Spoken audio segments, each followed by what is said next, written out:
Assalamualaikum warahmatullahi wabarakatuh. Kembali lagi kita di SAF Channel, teman-teman.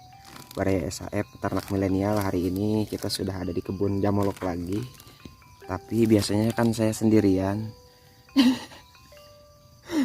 Sekarang ada yang nemenin ngariweuhkeun sebenarnya jika nama. Kita mau ngambil jamolok lagi. Udah persediaan ini air. Nah, ini di kagok ini pinuhan. Ya pokoknya hari ini kita mau mengambil rumput jamolok buat kelinci. Tuh banyak di sini. Seperti biasa rutinitas. Oke guys, ini namanya jamolok. Ini pakan untuk kelinci. Nah, biasanya ini banyaknya di bekas-bekas kebun seperti ini nih. Jarang ya yang ditanam. Tapi biasanya ini ikut dari pupuk ataupun si benihnya yang ini nih terbang gitu. Tapi saya udah coba membudidayakannya, cuman agak sulit sih kalau bukan bekas dari kebun seperti ini.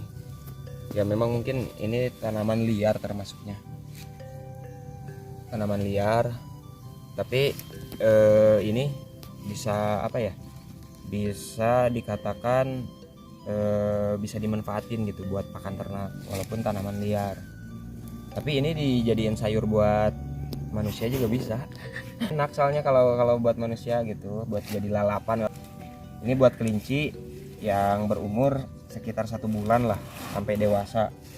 Kalau yang kecil-kecil kan belum biasa makan rumput yang seperti ini, karena kandungan airnya juga cukup tinggi yang rumput seperti ini. Jadi ke urinnya itu bagus kan. Urin kelinci itu kasarnya bisa dijadiin pupuk.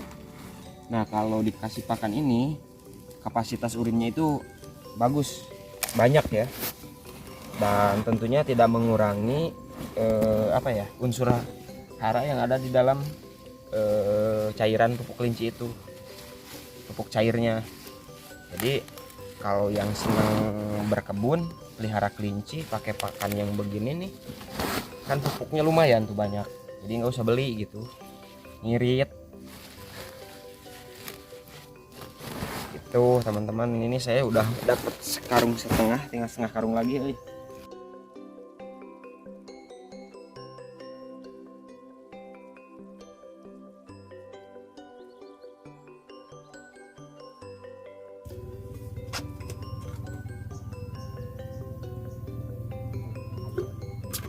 Oke, hari ini rutinitas di SAF sudah selesai. Kita sudah dapat 2 karung rumput untuk kelinci, dan itu mungkin persediaan sampai 3 hari lah. Itu masih aman, karena pakan kelinci ini kita pun nggak pakai hijauan aja, tapi pakai pakan konsentrat sama ampas tahu yang sudah terfermentasi gitu. Jadi buat teman-teman mungkin banyak yang bertanya kenapa masih muda sudah terjun ke peternakan, capek-capek ngarit gitu kan. Kalau menurut saya, hidup itu pilihan gitu. Kalau memang kita memilih jadi peternak ya harus capek, berkeringat, kena terik matahari, bukan gemerlap lampu diskotik ya, tapi terik matahari tiap hari. Itu udah jadi makanan sehari-hari, dan itu sebuah perjalanan ya, proses perjalanan untuk istilah kasarnya kita membangun sebuah peternakan. Dan saya pun belum dikatakan peternakan besar, itu masih mikro, masih kecil, masih dirintis, dan itu perlu waktu gitu loh. Dan untuk para pemuda mungkin tolak ukurnya bukan ke gengsi, tapi lebih ke kalau mau berproses ya udah harus berani capek di peternakan itu, harus mau kotor-kotoran, harus mau berkeringat. Kalau cuman rebahan doang ya hasilnya juga bukan bukan proses mengikuti kegiatan di peternakan gitu. Kalau memang cuman rebahan doang, karena kelinci, domba, ayam nggak bisa gitu kan dikasih pakan dengan rebahan. Tetap aja kalaupun ada pakan kayak ayam beli pakannya, tetap aja harus gerak kita ngasih pakan gitu ke kandang, ngontrol kesehatannya. Apalagi yang pakai rumput itu kan tumbuhnya di alam liar lah, maksudnya harus ngarit. Ya capek dikit nggak apa-apa lah, yang penting ada proses kedepannya kita bikin konsep peternakannya itu seperti apa gitu loh.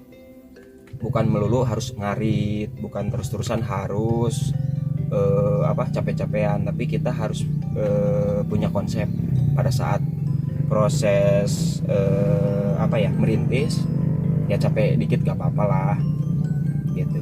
Jadi buat para pemuda ataupun teman-teman yang satu profesi di peternakan, tetap semangat dan tetap jalankan rutinitas kita sebagai peternak, karena proses tidak akan mengkhianati hasil. Itu memang cuman kata-kata, tapi kalau kita laksanakan dengan baik ya itu akan ketemu, kita akan berpengalaman di situ gitu loh, akan mengalami bahwa proses itu tidak akan mengkhianati hasil kalau kita coba. Tapi kalau cuman jadi kata-kata mutiara di snap WA, di story Instagram, ya percuma gitu loh, cuman jadi orang-orang yang sok-sok bijak doang, yang ngapain. Mending jadi pelakunya langsung gitu loh, ikut berproses, tidak pernah menghujat teman-teman yang lain yang sedang berproses. Ya udah jalanin aja. Saya pun waktu lulus kuliah dulu pernah dikatain, "Sarjana kok ngarit?" Simpel sih jawabannya, kan domba, kelinci butuhnya rumput gitu loh. Ya udah, berarti ngarit. Kalau kelinci butuhnya misalkan nasi, ya udah berarti tinggal kita masak nasi. Kirain simpel kan? Kenapa saya harus ngarit? Ya karena domba itu butuhnya rumput. Ya udah ngarit gitu loh. Emang apa salahnya para sarjana teman-teman ngarit gitu loh? Kalau memang punya banyak duit, bisa aja sarjana itu nggak ngarit. Kalau saya kan orang desa, saya anak-anak dari desa, dari kampung lah, yang sebelum kuliah pun pernah mengalami ngarit gitu loh.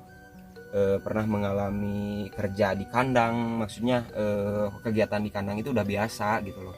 Jadi nggak harus gengsi-gengsian, dikarenakan teman-teman yang lain mungkin bersih terus, kalau sarjana itu berdasi. Sekali lagi, hidup itu pilihan, jadi nggak usah repot-repot terlalu ingin sama dengan orang lain. Justru yang beda itu yang unik gitu loh, yang dicari itu yang beda. Di zaman yang serba modern seperti ini, yang memanfaatkan digitalisasi, ya udah peternakan juga bisa masuk di situ. Bisa, istilah kasarnya, media sosial itu dipenuhi oleh kegiatan-kegiatan anak peternakan, anak-anak pertanian yang memang itu menjadi sumber pangan untuk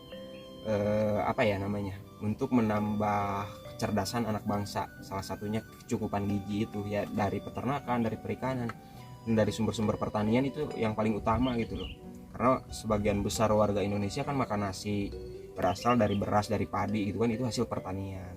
Terus protein hewani dari peternakan, yang dari perikanan, seperti itu.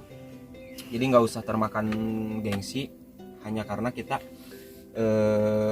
dikatakan kuno gitu loh dalam bidang peternakan, masih bergerak di bidang peternakan. Terima kasih. Hari ini mungkin cukup sekian ya kegiatan di SHF untuk ngarit-ngaritnya. Nanti kita akan lanjutkan di video-video selanjutnya. Hatur nuhun. Assalamualaikum warahmatullahi wabarakatuh.